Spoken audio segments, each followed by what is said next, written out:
Hi folks, Speedway Tag here with another game review. I discovered one of my all-time dreams, a game whose theme has to do with origami. This is Sea Salt and Paper, published by Pandasaurus Games last year. It's 2 to 4 players. It's a delightful little card game with just enough depth to keep you interested and strategizing. Sea Salt and Paper, the theme is origami, creating an origami seascape, if you like. You might love or hate this kind of artwork. It's photographed origami models and turned into cards, but I just absolutely love it. So just before I show you how the game works, I just wanted to show you the quality of the cards here. So these are fish. Of course, you can see the icon here. And these are the different kind of fish that you get to play with in the game. There's a couple of others as well. I'm just showing you a few of them. These are, see the icon there, the boat. And these are the boat cards you can see there. These are crabs. Honestly, I look at some of these models and I want to run away into my cupboard and dig out all my origami books, and hopefully I've got models for these sorts of things because these look beautiful. I want to make them. Sharks and swimmers, shells, octopi and penguins, sailors, mermaids. It's really a beautiful color palette, and the artwork, for me anyway, is sensational. So just wanted to show you that first before we look into how the game is played, which I'll do right now. Okay, there's the setup. We put the deck in the middle. We put 2 cards out like this, which will be the start of the 2 discard piles. You don't get you don't get a hand of cards yet. By the way, those are the players' aids, which are really helpful, and yeah, they're very well done. The card quality, by the way, is excellent. It's not linen finish or anything like that, but it's really, really good quality. I think it suits the artwork perfectly. So as I said, deck in the middle, 2 discard piles start, and you don't start with a hand of cards, which I really like. I love starting with nothing in my hand. Turns are really easy. This is a set collecting game, and you're trying to hit a certain number of points. Depending on the amount of players playing the game. And which I'll find in a minute what that is. Let me see. So if you're playing 2 players, it's the first person to 40 points. If you're playing 3 players, it's the first person to 35. And if you're playing 4 players, it's the first person to 30 points. You keep playing rounds until someone gets those points. As I said, you start with nothing in your hand. So the way a turn goes, you either take the top card of either discard pile into your hand, if you're collecting those, or you think it's going to be useful for you later. Or if you don't want to take the first card, the top card from either of the discard piles, you take 2 cards from the deck, have a look at them, choose one to keep, and put the other one into one of the discard piles. If one of the discard piles is empty, you have to discard into that empty pile to start a new one. That's a rule. But, so you start with no cards and you start collecting. And the way you collect sets, there's a few ways, but not too many ways to fry your brain. Let's say the game's been going on for a little while, and this is what I've got in my hand. Okay, I'm just going to spread them out here so you can see them a little bit easier. This is what I've got in my hand. I've got so I should mention, so after you've taken your card for the round, the next thing that you can do in your turn is to lay down some pairs, because as you lay down pairs, they score, but they also give you certain abilities. That the actual act of laying down pairs gives you access to a special ability in the game. You can keep the pairs in your hand and score them at the end of the round, but in my experience, they're better off on the table where you can actually unlock their ability.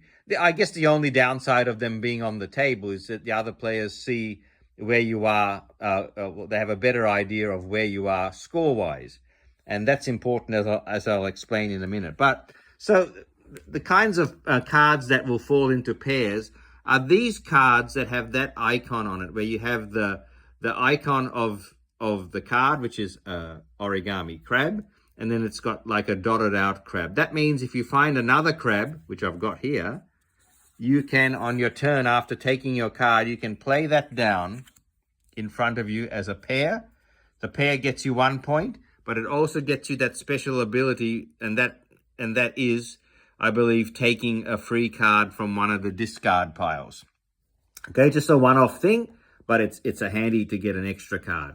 These will remain on the table, and it's 1 point at the end of the round. I've also I happen to have a pair of fish here as well. As you can see, these two want fish. If I played, and you can play as many pairs as you want down per round. So if I played that down in front of me as well at some stage in the game, their ability is to just take a free card off the top of the deck, and they're worth 1 point at the end of the round. There's other things that you might have in your hand. Gosh, I just can't get over these origami models. I'm just obsessed with these. You can collect octopi if you like, and this is Sushi Go style, I guess. If you've got one of them, it's not going to score you anything, but if you've got two of them, it's going to score you 3 at the end of the round. I've got 2, so I've got 3 points worth of octopi. If you've got all 5 octopi in the deck, you're going to score 12. So that's always handy. They don't go down in front of you. They stay in your hand. This is another pair that can go down in front of you. I happen to have a shark and a swimmer. And as you can see on their icons, they need each other. And you put them down together. So if I put down the shark and the swimmer together in front of me, once again, 1 point at the end of the round, and their special ability is to steal a card randomly from an opponent. That's the only real take that mechanism in this game. And another card that you might have in your hand is a mermaid. There's 4 in the deck. If you happen to get all 4, you immediately win the game. Now, that sounds super powerful to me. That's never happened yet. So I guess they've worked it out that it's not going to happen that often, but as you can see there, if you have all 4, it's an automatic win. You don't even have to get to the desired points. At the end of the game, each mermaid is going to be worth 1 point for the number of cards in your biggest color group. So that's where the colors come in. First of all, we're pairing up icons, but if you've also got colors in your hand or on the table in front of you, like see, I've got 2 greens there. They're part of 2 different groups, but for the sake of the mermaid, I've got a green there too. I've got 3 greens out for scoring. So that means this mermaid is worth 3 because green is my highest. It's the color group that I've got the most amount of cards in. If you had another mermaid, you'd score your second highest group of color. So that's really cool. So those are the most of the ways to score. There is one other way to score, and it's these cards over here. As I said to you at the start, like along with the octopi over here, which is Sushi Go style scoring, you can collect shells and penguins and sailors as well. And this is the only other way you can score. There's 4 cards here, and they're special cards. So let's say I've got, let's say the penguin, this penguin card. That's going to give me an additional 2 points for every penguin I've got, or an additional 3 points for every sailor I've got, and so on. So that's just a little bit of a scoring bonus. If you happen, there's only one of those each in the deck, so you want to go after them if you can. And those multiple scorings are in addition to the scorings down the side of the card as well. So if you can combo up there, you're doing brilliantly well. So we keep going, and you'll be accumulating cards in your hand. You'll be playing down your pairs to access those abilities. You get a point at the end of the round. As I said, at the start of the turn, you take a card from either the discard pile or from the deck, and you just keep building up your points. Your points are an addition of the cards that you have in your hand, which are secret, and the cards that you've put down there. And that's really cool. I like that there might be half of your scoring in front of you and half secret. So the players have to do a little bit of guessing. And that's important because the third thing you can do on your turn, I said that you take your card, you can play pairs, and the third thing you can do is actually call the end of the round. You can say, that's it, we're stopping. And as long as you have at least 7 points, then you can end the round. And you do that if you think, wow, I've got 12 points. Okay, I might stop here and hopefully I'll be in front of the other players. I really like that in games. I don't have too many games that have that mechanism, but I love that idea of calling a stop to the round when you think you're in front and messing with your other players that way. That's really fun. In this game, though, it takes it to another level because there's a rule in this game, and you see it here mentioned here, end of the round. You can actually call stop or you can call last chance.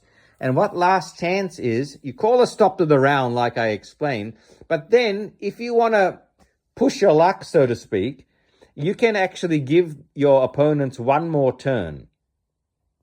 And if after that extra turn of your opponents, if you're still in front, you get to score all your cards, but they don't get to score all of theirs. They only score a color bonus.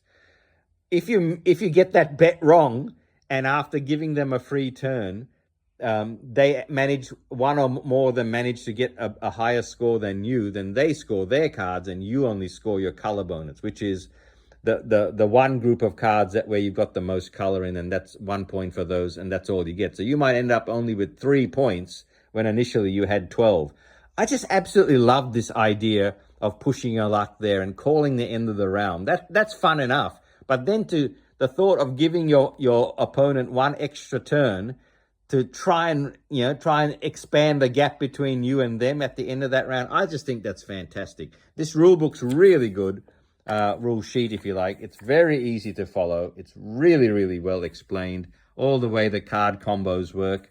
And as I said, you just keep going until someone hits the desired number of points. 40 for a 2-player, 35 for a 3-player, and 30 for a 4-player.